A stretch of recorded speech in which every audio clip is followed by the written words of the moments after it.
नाज़रीन अस्सलाम वालेकुम। नाज़रीन अब तक डॉक्टर दानिश के साथ हाजिर हूँ। नाज़रीन मौजूदा PTI की इत्तेहादी हुकूमत को अब 2 साल से ज़्यादा का अरसा हो चला है। बकौल अपोजिशन, बकौल मुश्तरका अपोजिशन PTI की हुकूमत एक सिलेक्टेड हुकूमत है, लेकिन हमने इस हुकूमत को 2 साल दिया कि इस निज़ाम को कोई नुकसान ना पहुँचे और इनको मौका दिया जाए। हालांकि वो कहते हैं कि ये एक गैर आइनी हुकूमत है, ये अवामी हुकूमत नहीं है, ये जमहूरी हुकूमत नहीं है, ये सिलेक्टेड हुकूमत है। ये उनका स्टेटमेंट है जो मैं आपके सामने पेश कर रहा हूँ। अब 2 साल बाद 16 अक्टूबर से अब मौजूदा मुश्तरका अपोजिशन जो इस वक्त PDM के नाम से है, वो 16 अक्टूबर से एक तहरीक शुरू कर रही है और उस तहरीक का मकसद है हुकूमत गिराओ तहरीक, मुल्क बचाओ तहरीक। ये उनकी तहरीक का मकसद है, यानी हुकूमत को अब हटाना है। और उसके मुख्तलिफ ऑप्शन उन्होंने रखे हैं कि पहले इसमें ये होगा, फिर ये होगा और फिर ये होगा। ये आगाज़ 16 तारीख से शुरू कर रहे हैं। अब सवाल यहाँ पर ये है जो लोग कर रहे हैं, जो एनालिस्ट कर रहे हैं, कि आवाम के पास जब अपोजिशन जाएगी और क्या मैसेज लेके जाएगी, किस तरह आवाम को वो कन्विंस करेगी या कन्विंस है आवाम उसको निकालेगी, वो कौन सा पैगाम है अपोजिशन के पास जिसकी बुनियाद पर आवाम निकलेंगे और इस मौजूदा हुकूमत के ख़िलाफ़ तहरीक का हिस्सा बनेंगे। एक तो ये, और क्या वाकई जो मौजूदा अवाम है, जिस तरह अपोजिशन कह रही है कि इस वक्त अवाम निजात दहिंदा, इस हुकूमत से निजात चाहते हैं और निजात दहिंदा अपोजिशन को समझ रहे हैं और वो समझते हैं कि अपोजिशन आए, अपना रोल अदा करे, फाइनल अवाम उसका साथ दें। तो ये भी एक सवाल है। और तीसरा ये है कि इत्तेहादी हुकूमत जो 2 साल गुजार चुकी है और अपने जगह पे बहुत सख्त तैयार बैठी है, वो ये कहती है कि जलसे और जुलूस में ज़रा से गैर कानूनी है तो जेल भर देंगे, एनआरओ नहीं दूंगा, बहुत सी बातें हैं। सवाल ये है कि मौजूदा हुकूमत अपोजिशन के इस तहरीक का किस तरह मुकाबला करेगी। क्या वो ठोस कारकर्दगी है हुकूमत के पास कि वो उस पर खड़े होकर मौजूदा अपोजिशन की इस तहरीक को नाकाम बना देगी। ये हमारे आज के मौजू हैं, इसके ऊपर बात करेंगे। हमारे साथ जो गेस्ट हैं, आइए उनका तारुफ कराते हैं। मेरे साथ सरदार नबील गबोल साहब, सीनियर रहनुमा पाकिस्तान पीपल्स पार्टी। आपका बहुत शुक्रिया सर, आपने हमें ज्वाइन किया। मेरे साथ हैं बैरिस्टर दानियाल चौधरी साहब, पाकिस्तान मुस्लिम लीग नून से आपका ताल्लुक़ है, आपका भी शुक्रिया। मेरे साथ हैं सेनेटर मियाँ अतीक शेख, MQM पाकिस्तान से आपका ताल्लुक़ है, हुकूमत इत्तेहादी हुकूमत का हिस्सा है, आपका ये बहुत शुक्रिया, आपने ज्वाइन किया। एक छोटा सा ब्रेक नाज़रीन, फिर वापस आते हैं।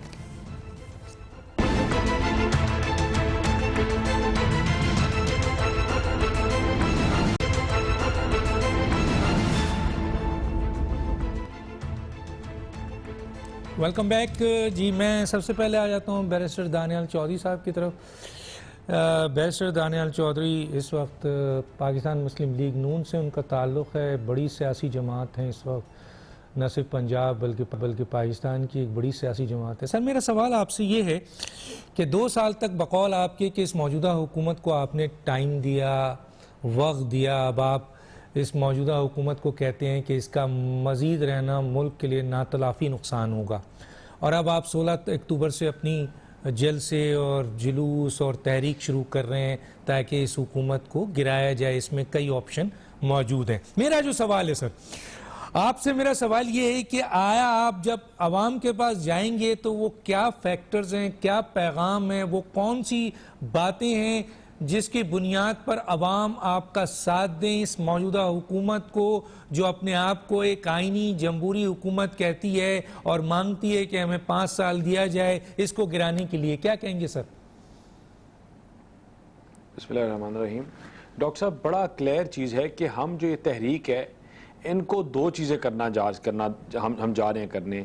पहला है कि इनको आईना दिखाने, जो इन्होंने अवाम के साथ झूठे वादे किए थे। डॉक्टर साहब, आज भी पाकिस्तान की अवाम उन बलडोजर्स की मुंतज़िर है जिन्होंने गवर्नर हाउस गिराने थे और यूनिवर्सिटियां बनानी थी, जिन्होंने प्राइम मिनिस्टर हाउस में यूनिवर्सिटियां बनानी थी। अवाम आज मुंतज़िर है इनकी कि जो इन्होंने 1 करोड़ नौकरियां देनी थी, लेकिन दर हकीकत में 40 लाख लोगों को इन्होंने बेरोजगार कर दिया। अवाम मुंतज़िर है उन घरों की जो इन्होंने वादे किए थे हम देंगे और लोगों को बेघर कर दिया। अवाम मुंतज़िर है उस डॉलर की कि जो आज 100 रुपए पे आना था, लेकिन आज वो एक डॉलर 160 रुपए पे है। अवाम मुंतज़िर है जो 60 रुपए के टमाटर थे, आज वो 120 रुपए के 160 रुपए के हो गए हैं। अवाम मुंतज़िर है उन वादों के, उन बातों के, इनकी उन उम्मीदों के जो उन्होंने अवाम को दी थी। और हम सिर्फ एक काम करने जा रहे हैं, हम इनको आईना दिखा रहे हैं और बताने जा रहे हैं कि इन्होंने जो लोगों से झूठ बोले थे, इन्होंने जो लोगों से फरेब किए थे, इन्होंने लोगों को झूठे दिलासे दिए थे। आज पाकिस्तान की हिस्ट्री में डॉक्टर साहब सबसे ज्यादा महंगाई, पाकिस्तान ब्यूरो ऑफ स्टेटिस्टिक्स की आप देखें नई फिगर जो आई है, जो हुकूमत के अपने नुमाइंदे हैं, फूड इन्फ्लेशन जो है बाज प्रोडक्ट्स में 200% है और इन्फ्लेशन इटसेल्फ 12% है। डॉक्टर साहब, ये पाकिस्तान की हिस्ट्री में सबसे ज्यादा महंगाई है। आज अवाम इनसे ये पूछती है कि आपने जो पाकिस्तान तहरीक इंसाफ, जो इसका सबसे बड़ा नारा था कि हम अपना टैक्स रेवेन्यू डबल करेंगे, लोगों को रोजगार देंगे। डॉक्टर साहब, आज पाकिस्तान का टैक्स रेवेन्यू जो है 3,900 कुछ अरब रुपया है। ये उतना ही है जो पाकिस्तान मुस्लिम लीग नून टारगेट 2 साल पहले छोड़ के गई थी। आज ये उससे अपने आप को बढ़ा नहीं सके और 2,000 अरब से ज्यादा आज माली खसारा है।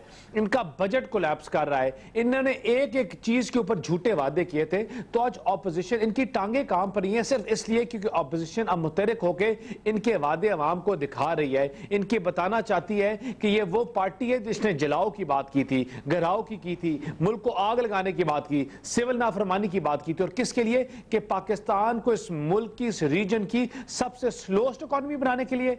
इसलिए क्योंकि आपकी मैशत जो स्टॉक मार्केट है सबसे स्लोएस्ट हो जाए, इसलिए क्योंकि आपके इदारे खत्म हो जाएं, इसलिए क्योंकि आप स्वाय पॉलिटिकल विक्टिमाइजेशन की और कुछ ना करें, इसलिए कि आपसे 5 साल में एक बीआरटी नहीं बन सकी, इसलिए कि आपने सिर्फ कोविड में भी जो अपने पैसे दिए उनको आप कंज्यूम नहीं कर सके। आपने लार्ज स्केल मैन्युफैक्चरिंग को 6.0 से या 5.9 से आप उठा के 3.4 पे ले आए। इसलिए डॉक्टर साहब सिर्फ इनके झूठों की वजह से आज मुल्क का ये हाल है और इनको अपोजिशन सिर्फ एक आईना दिखाने के लिए निकल रही है कि आज भी आपके पास टाइम है, अगर आप अपनी बेहतरी कर लें, ये चीजें ठीक कर लें, तो हम आपको शायद सपोर्ट करने के लिए तैयार हों। लेकिन आप इलेक्टेड लोग हैं, सिलेक्टेड लोग हैं, आप कठपुतलियां हैं, आप ना परफॉर्म कर सकते हैं, आप झूठ के उसके ऊपर आए हैं और आप झूठ, इसी तरह ये झूठ का ना सर होता है ना पैर होता है, इसी तरह आपको घर जाना पड़ेगा। लेकिन सर एक बड़ी बात कर दिया आपने, इसमें मैं चाहूंगा उसकी वजाहत करें। मेरा ख्याल है मैंने अभी तक अपोजिशन के किसी शख्स से ये बात नहीं सुनी।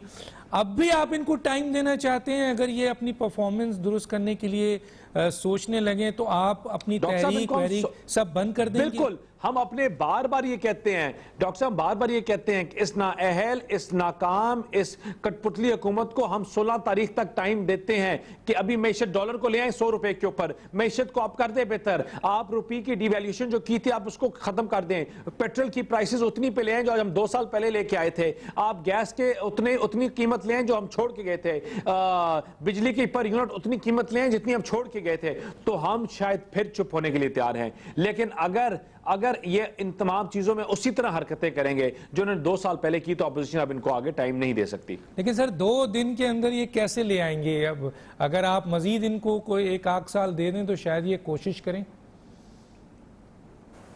डॉक्टर साहब, इन्होंने 3 महीने का वादा किया था सवाम के साथ। इन्होंने वादा किया था कि हम माली खसारा खत्म करेंगे, इन्होंने वादा किया था कि हम अपनी जीडीपी ग्रोथ बढ़ाएंगे, इन्होंने वादा किया था कि 3 साल में टैक्स कलेक्शन रेवेन्यू डबल करेंगे। डॉक्टर साहब, मेरे हाथ पे कागज है और वो कागज जो है वो ब्लूम्सबर्ग का एक आर्टिकल है, और वो आर्टिकल क्या लिखता है, ब्लूम्स और तो तमाम ये इदारों को ये बुरा भला कहें सब कुछ कह दें, वो आर्टिकल ये कहता है कि पाकिस्तान तहरीक इंसाफ जमात that came into power, doctor साहब वो कहता है, government which came into power on a wave of commitment to double the tax revenue in 2 years and reform FBR, yet ending up to be the worst performing government in 20 years.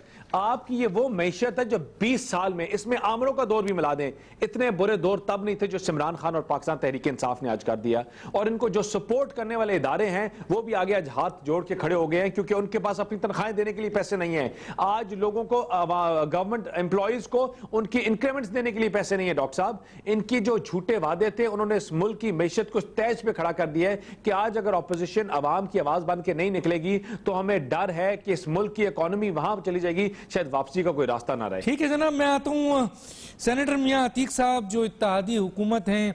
Sir, एक तो सवाल आपसे ये है कि इत्तेहादी कितना खुश हैं इस वक्त मौजूदा हुकूमत से और उसकी कारकर्दगी से। एक तो मैं ये सवाल ज़रूर रखूँगा, ज़रा उसको ज़रूर बताइएगा। ऑफ द रिकॉर्ड तो बहुत सी बातें हैं, लेकिन मैं आज ऑन एयर बात कर रहा हूँ। दूसरा ये सर कि हमेशा हुकूमत मुकाबला करती है इस किस्म की अपोजिशन की तहरीक का अपनी कारकर्दगी की बुनियाद पे। तो जिस तरह मैंने ये पूछा अपोजिशन से कि आप क्या पैगाम लेकर अवाम के पास जाएंगे इस हुकूमत को गिराने के लिए, तो उन्होंने बताया, काफ़ी चीज़ें बताई उसमें, और भी बहुत सारी चीज़ें हैं।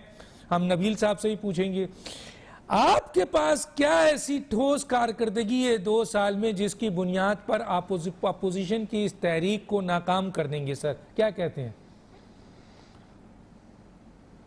डॉक्टर साहब, थैंक यू वेरी मच। सबसे पहले तो जनाब, जैसा आपने कहा कि मैं इत्तेहादी हूं, हुकूमत नहीं हूं, टोटल 1.5 मिनिस्ट्री हमारे पास है। आउट ऑफ अगर एडवाइजर्स देखें और मिनिस्टर देखें, नाराज है? और ये तो सॉरी, नाराज है इस बात पे कि मिनिस्ट्री? नहीं, आई एम सॉरी, ये तो मैंने फैक्ट बताया भाई, इसमें कोई, और मैं अपना दानियाल की भी और अपने भाई जो है हमारे नबील, इनकी भी बड़ी रिस्पेक्ट करता हूं, तो इसलिए मैं, यकीन करें, जो हकायक हैं उनसे बरक्स कोई बात नहीं करूंगा। लेकिन मैं अपने दानियाल भाई की एक जो इनकी तकलीफ है, जो इनका मसला है, जिस तरह ये अभी बात कर रहे थे, उसको बड़ी अच्छी तरह से इनका दर्द महसूस करता हूं मैं, कि जो इनको माशाल्लाह से इस वक्त में जो दर्द है, चूंकि मतलब है चौधरी तनवीर साहब मेरे भाइयों की तरह है, हमने इकट्ठे वक्त गुजारा है, तो इसलिए मैं कुछ नहीं कहूंगा।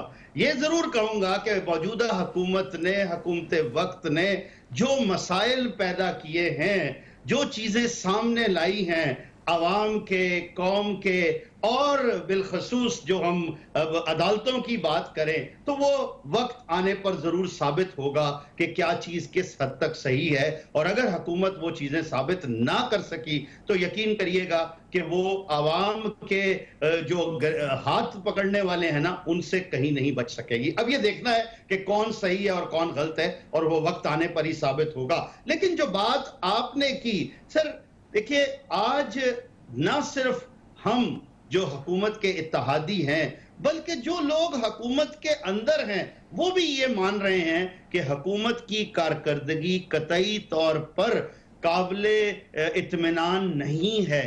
जो कुछ कहा गया वो वजीर आजम साहब खुद ये मानते हैं। अगर वो ये ना समझते होते तो किस तरह से आज कहते कि इस हफ्ते में हमने महंगाई को कम करना है, तो वो कोशिश कर रहे हैं, वक्त आने पर साबित होगा। अभी तक नहीं वो महंगाई को कंट्रोल कर सके, ये हकायक हैं सर। तो इसलिए मैं, मेरे ख्याल में इसी बात पर इक्तफा करूंगा कि जो चीजें सामने हैं उससे यकीन करे कोई भी, आज पूरी कौम तज़ब्ज़ुब में है सर।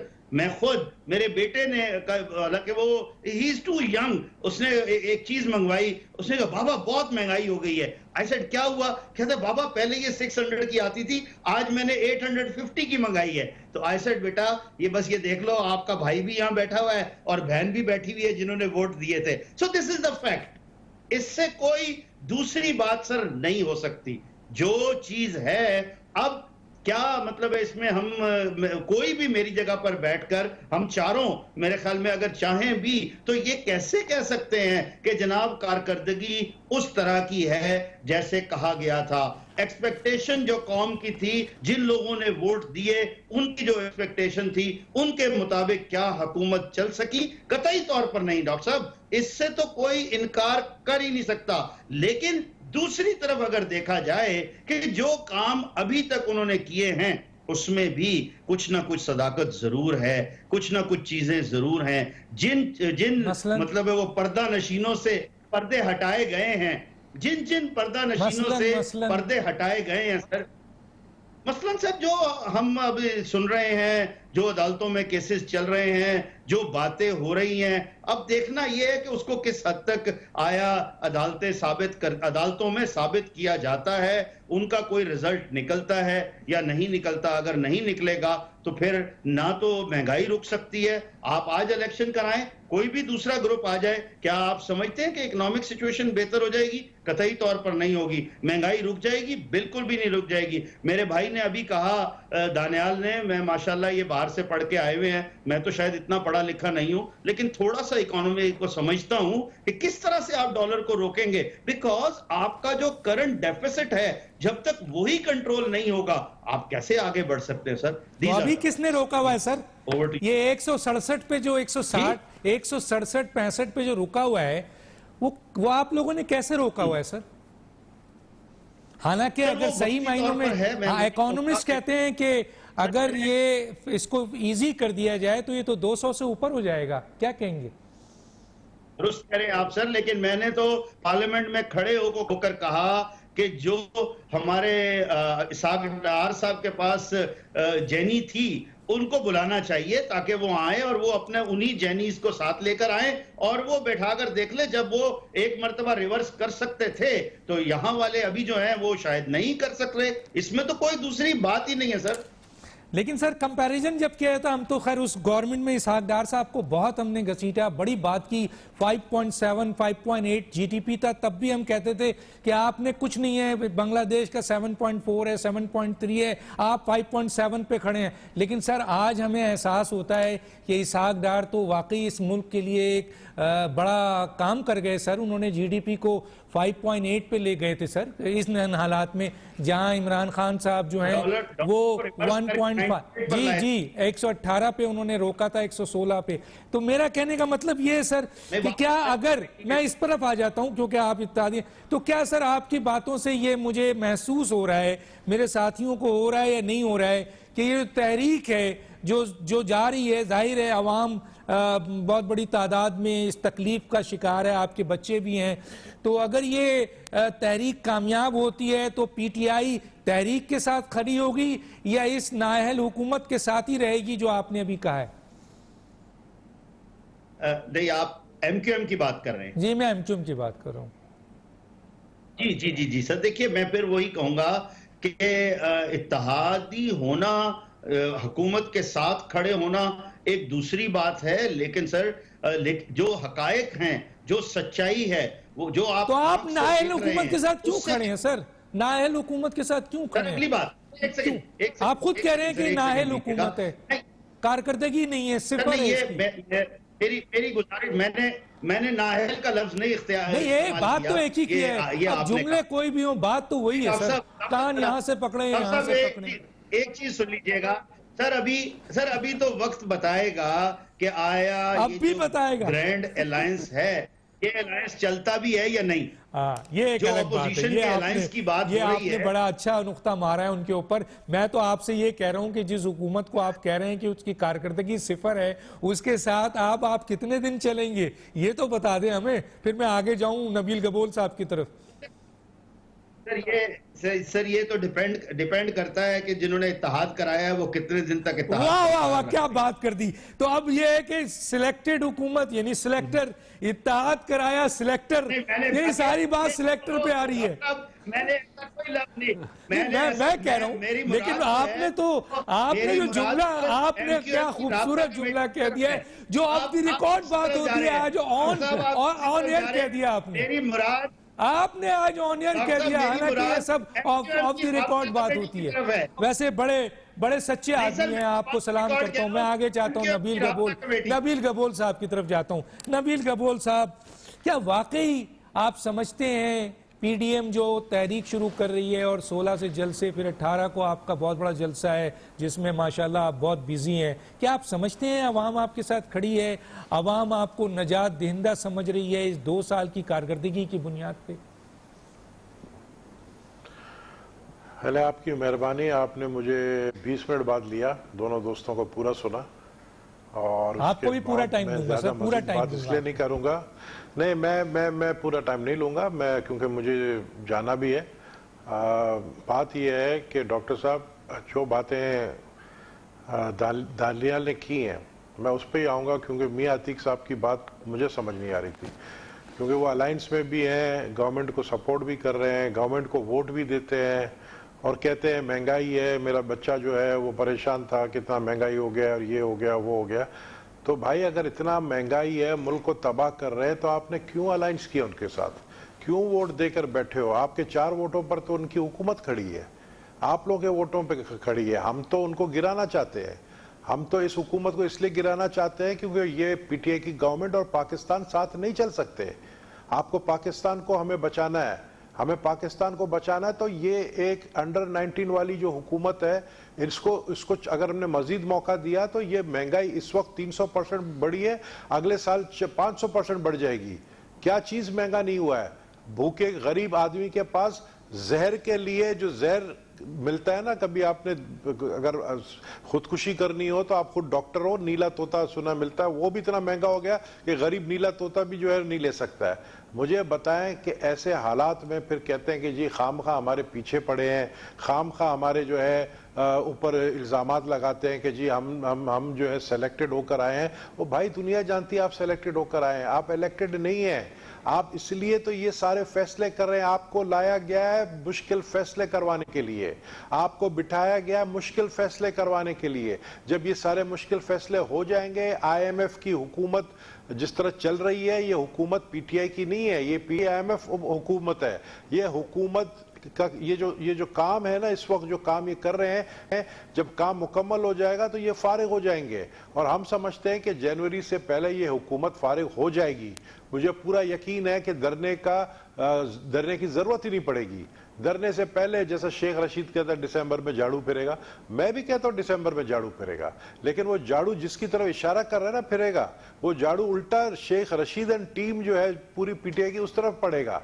और इस मुल्क के अंदर मैं समझता हूं छोटा क्या बड़ा क्या गरीब क्या अमीर इंडस्ट्रियलिस्ट जो है वो अपना सर पीट रहे, रो रहे। गैस का शॉर्टेज का पहले ही ऐलान कर दिया मिनिस्टर साहब ने कि जी गैस का शॉर्टेज होगा।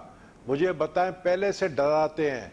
आप बताएं मुझे कि इस वक्त आप कराची में बैठे हैं, मैं भी कराची में बैठा हूं, मुझे बताएं कि कराची के अंदर ये लोड शेडिंग का मसला प्राइम मिनिस्टर ने उठाया था और उन्होंने कहा था मैं पर्सनली इसको देखूंगा।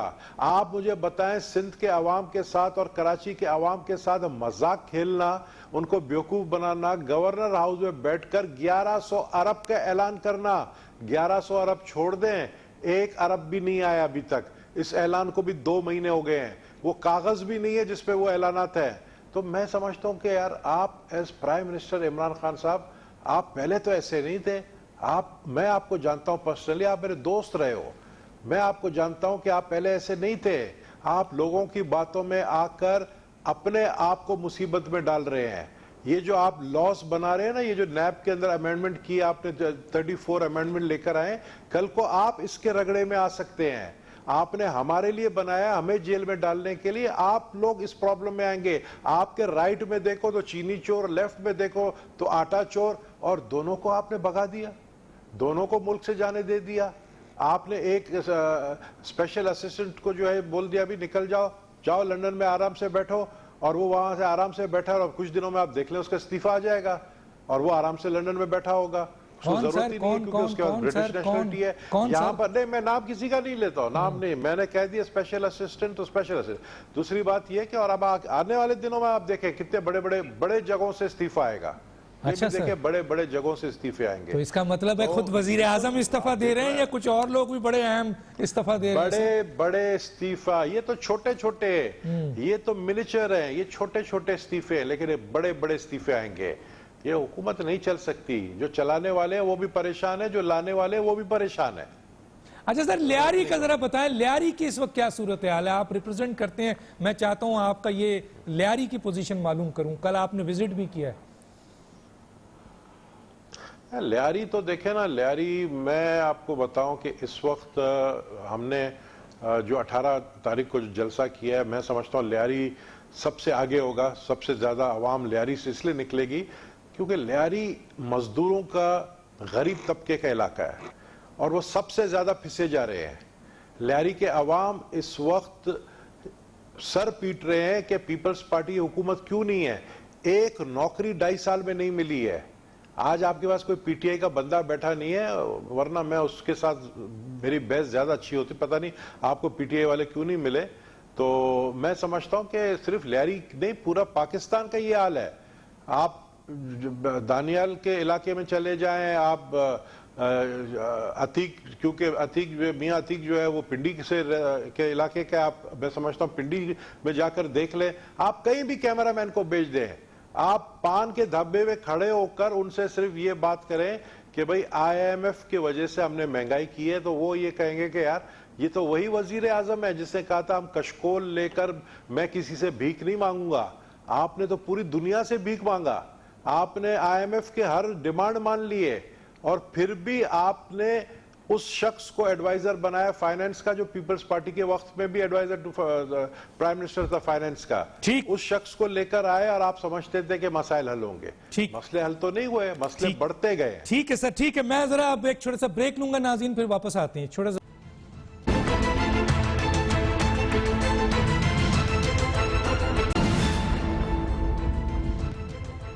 Welcome back. मेरे पास तीनों साथियों के लिए 4-4 मिनट है। मैं अपना ये सेगमेंट शुरू करता हूँ नबील गबोल साहब से दोबारा। नबील, दानियाल चौधरी को एतराज़ ना हो, मैं आगे बढ़ता हूँ। नबील गबोल साहब, मैं ये पूछना चाहता हूँ सर कि 2 साल के अरसे में वज़ीर आज़म समेत पूरी की पूरी 50 रुकनी है, 52 रुकनी काबीना और समय पूरी इंतज़ामिया महंगाई को कंट्रोल नहीं कर सकी, गवर्नेंस बेहतर नहीं कर सकी। अब वजीर आजम का हुक्म हुआ है टाइगर फोर्स को कि वो इन चीजों को कंट्रोल करे। कैसे देखते हैं सर इस फैसले को, आप कैसे देखते हैं? ये नाबालिग लोग इसी तरह फैसले करते हैं। मुझे बताएं, टाइगर फोर्स में आप देखें ना कि कौन लोगों को किस किस को लिया गया है, और टाइगर फोर्स कराची में तो है नहीं। यानी किस तरह आप जो है अपने डीसी, अपने कमिश्नर जो कि प्राइस को चेक करते हैं और वो रिपोर्ट करते हैं गवर्नमेंट को, और उनका काम होता है कि वो इम्प्लीमेंट करे। महंगाई, अगर कोई महंगा आटा बेच रहा है तो उसके खिलाफ कार्रवाई करे, उनका काम है। ये टाइगर फोर्स मुझे तो समझ नहीं आ रही, ये टाइगर फोर्स है या कुत्ता फोर्स है? ये किस काम के लिए रखा गया है? तो ये बातें नाबालिग लोग करते हैं।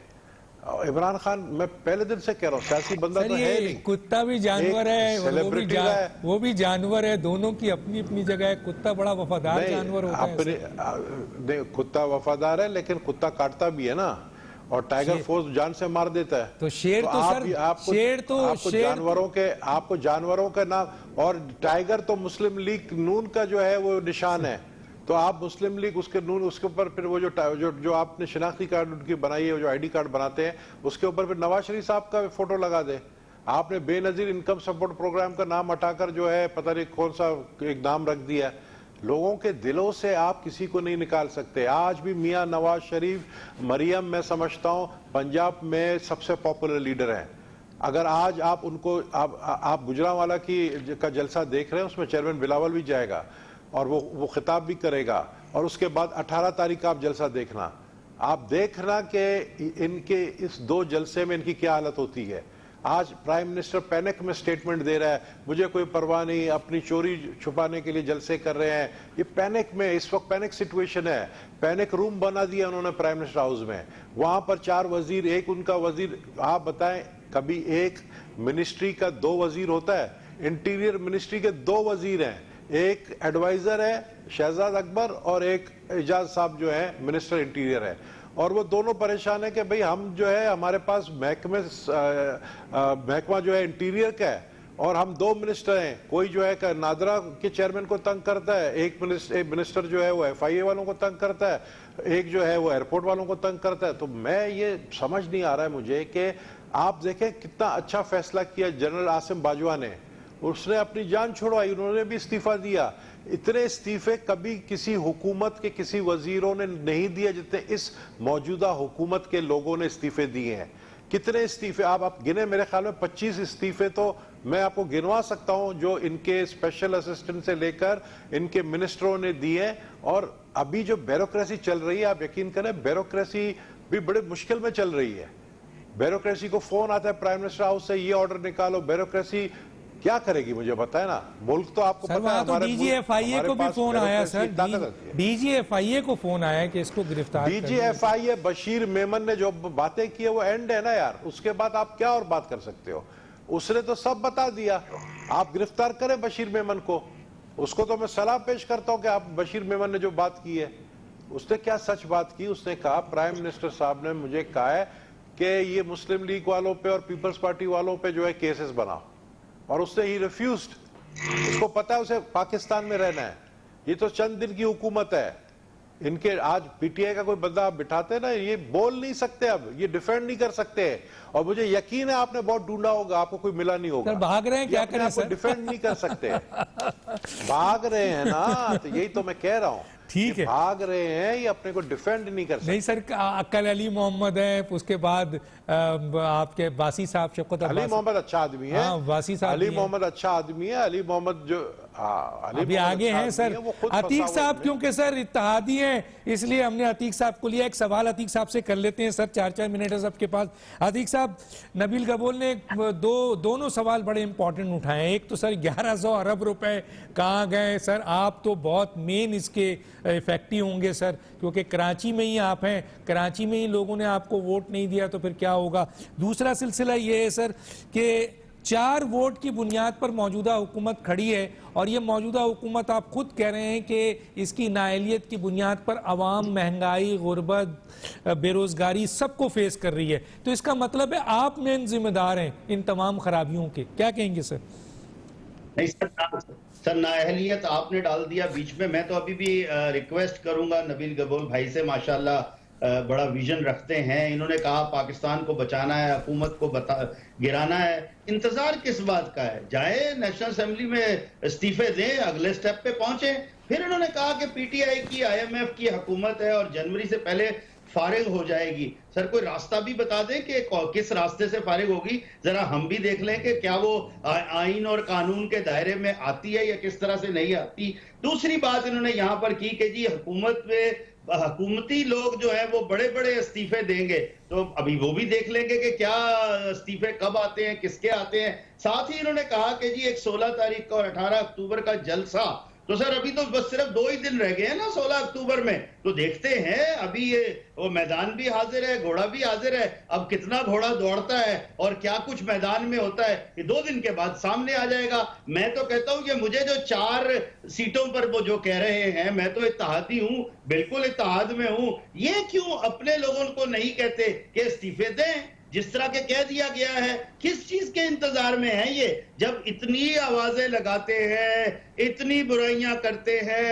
इतनी तकलीफ में है, इतनी परेशानियों में है, जाती मसाइल भी बहुत ज्यादा हैं, सबके हैं, जो जाती मसाइल है वो भी सबके हैं, और मसले बढ़ते भी जा रहे हैं। तो इसको खत्म करने के लिए सबसे आसान रास्ता है सर, जितने एमपीएज इनके हैं सारे इस्तीफे दे दें, जितने एमएनएज इनके हैं सारे इस्तीफे दे दें, पता लग जाएगा क्या होता है क्या नहीं होता। जरा ये भी पूछ लें सर। चले ये पूछ लेते हैं हमें। ये बता, अभी आप नहीं, मियां अतीक से ये पूछो। अभी इन्होंने कहा महंगाई है, मेरा बेटा रो रहा था कितना महंगा हो गया। आप खुद तो कह रहे हो कि मुल्क की हालत इतनी खराब है, और अभी आप फोन आ गया, फोन आ गया सर, फोन पे मैसेज आ गया, फोन पे मैसेज आ गया। आप किसको डिफेंड कर रहे हो सर? जहां मैं बैठा हूं आपको पता है, आप किसको डिफेंड कर रहे हो? हाँ वो सवाल सही है, वो सवाल सही है इनका, नबील साहब का। आप किसको डिफेंड कर रहे हैं? नहीं, मैं डिफेंड तो कर ही नहीं रहा सर। मैंने कहां डिफेंड करने की बात की? मैंने तो एक अपने भाई से सवाल पूछा है, जो ये मुझे इन्होंने कहा था ना कि आप 4 सीटें साथ रख के और हुकूमत के साथ हैं, और दूसरा इन्होंने खुद क्लेम किया कि हम हुकूमत गिराने जा रहे हैं, हम जो है ना ये जनवरी से पहले बहुत कुछ हो जाएगा। तो मैं तो इनसे ये पूछ रहा हूँ कि कोई तरीका बता दें कैसे हो जाएगा। खबर आपको और दूसरा ये खबर ले लें, खबर ले लें। आप लोग की आपकी जमात वोट नहीं देगी, आपकी जमात भी हमारे साथ आ जाएगी, ये भी मैं आज आपको मुबारक हो। आपकी जमात सबसे पहले अलायंस को पीटीआई के अलायंस को छोड़ देगी। ये ऑफ द रिकॉर्ड वाली बात ऑन एयर हो रही है, छोड़ेगी। ये ऑफ द रिकॉर्ड वाली बात ऑन एयर हो रही है। अतीक साहब कुछ तो आपने ऑन एयर कर दिया। मेरे इल्म में ऐसी कोई बात नहीं है। नबील गबोल के अगर इल्म में हो तो मैं कुछ नहीं कह सकता। चले जनाब, ये बड़ी दो बातें आ गई हैं of the record on air. एक नबील साहब ने कह दी, एक मियां अतीक साहब ने खुद इसका इजहार ऑन एयर कर लिया। एक छोटे से ब्रेक में जाऊंगा, फिर दानियाल साहब की छोटा सा ब्रेक नाज़रीन।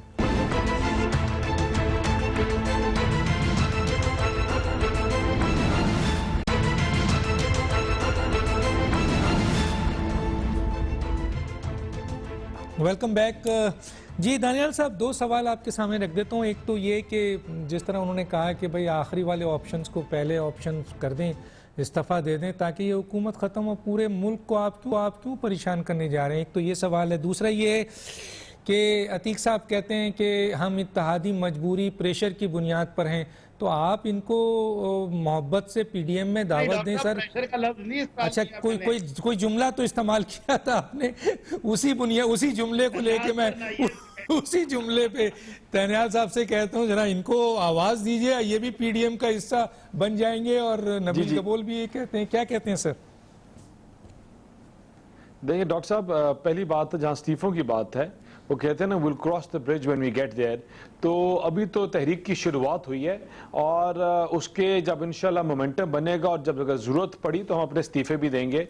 उससे पाकिस्तान मुस्लिम लीग नून की तमाम जो अपोजिशन के तमाम अरकान हैं, उन्होंने हल्फन ये बात की हुई है। हमारे मेंबर्स हैं जो नेशनल असम्बली के, प्रोविंशियल असम्बली के, अगर ज़रूरत पड़ी तो हम इस्तीफे भी देंगे। लेकिन अभी तो फ़िलहाल ये तहरीक का शुरुआत है और इंशाल्लाह हमें उम्मीद है कि उससे पहुँचने से पहले ही इसको ये तहरीक लपेट के ले जाएगी। और वो तहरीक क्यों डॉक्टर साहब लपेट के लेके जाएगी? वो तहरीक इसलिए लपेट के लेके जाएगी कि आज पाकिस्तान की आवाम इनकी गले तक तंग आ गई है। यहाँ लोग बेरोजगारी की इंतहा है। जिस तरह मेरे भाई सेनेटर अतीक साहब कह रहे थे, मेरे बड़े भी हैं, और जिस तरह ये कह रहे थे कि महंगाई की शरह वहां तक पहुंच गई है कि it is for a normal common man it is impossible to buy things. आपकी मैशत का बुरा हाल हो गया। तो देखिए आज पीछे हुकूमत के पास क्या रह गया? कोई इकोनॉमिक इंडिकेटर्स मुझे बता दें कि जो एक इकोनॉमिक इंडिकेटर सही सिमत में जा रहा है। एक कोई हुकूमत का बंदा नुमाइंदा ऐसी बात बता दे कि देखिए इनको जो बात करते हैं, जब इनसे सवाल करते हैं तो हर सवाल का जवाब भी होता है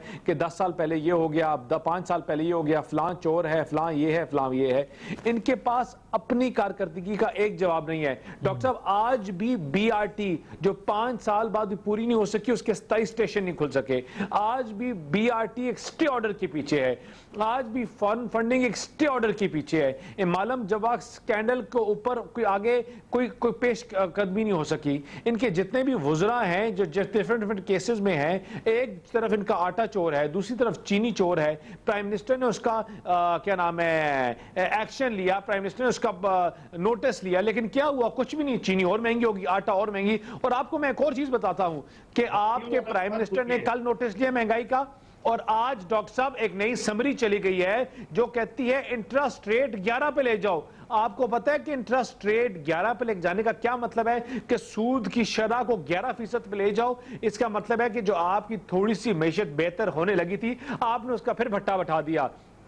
कोई फिर दोबारा आपके यहां पैसा लगाने के लिए तैयार नहीं होगा। मार्केट में कोई रियल स्टेट का सेक्टर है और सेक्टर्स हैं, लोग पैसा उठा के फिर बैंकों में डाल देंगे और कहेंगे सूद मिले। और फिर ये बैंक जो अब ये माफिया, एक और नई माफिया, ये इतनी नालायक, इतनी इनकॉम्पिटेंट गवर्नमेंट है कि इनके पास चीनी वाले जाएं तो इनको ब्लैकमेल करते हैं, आटे वाले जाएं तो इनको ब्लैकमेल करते हैं, ऑयल एंड गैस वाले जाएं तो वो इनको ब्लैकमेल करते हैं। फार्मास्यूटिकल्स आपकी 400% कीमत बढ़ गई है दवाइयों की। डॉक्टर साहब, इनकी अस्पतालों में इन्होंने जो करना था डायलिसिस, किडनी का जो मुफ्त करती थी पुरानी तमाम हुकूमतें, इन्होंने वो खत्म कर दिया। इन्होंने गवर्नमेंट के अस्पतालों में दवाई देना खत्म कर दी, इसलिए कि जो इनके पास जाता है माफिया इनको ब्लैकमेल करती है। और कल आज के पास जो बैंकिंग सेक्टर से लोग गए तो वो इनको ब्लैकमेल करके, और वो सिर्फ इसलिए मिलने गए कि उन्होंने कहा जब तक हमें ये अप्रूवल नहीं देंगे कि 11% पे इंटरेस्ट रेट को हम ना लेके जाएं। तो देखिए अगर आप सर अब आखिरी 30 मिनट है, आखिरी 30 मिनट है। एमक्यूएम को पीडीएम पीडीएम में बुला लीजिए सर, वो 30 सेकंड, जी, वो बिल्कुल। दबाव के तहत रुके हुए देखिए हैं जी, सर। हम तो इनको नहीं सर, नहीं, कोई दबाव नहीं है। मैं अभी भी कहूंगा कि देखिए सर, अभी तक भी जो ऑपोजिशन के बारे में कहा जा रहा है, आवाम में तसब्जुब है कि आया ऑपोजिशन इकट्ठी है या नहीं है, ये जलसों के बाद साबित होगा, फिर सूरत हाल जरूर सामने आएगी। ठीक है, रह रहे हैं सर, ठीक है। अतीक साहब के पास, अतीक साहब आपका बहुत शुक्रिया। अतीक साहब के पास लगता है मैसेजेस भी, कॉल्स भी आ गई हैं और व्हाट्सएप भी आ गया, बहुत सारे तब्दीलियां यहाँ नजर आने लगी हैं। बहरहाल तीनों साथियों का बहुत शुक्रिया। डॉक्टर दानिश को याद दीजिए। अल्लाह हाफिज।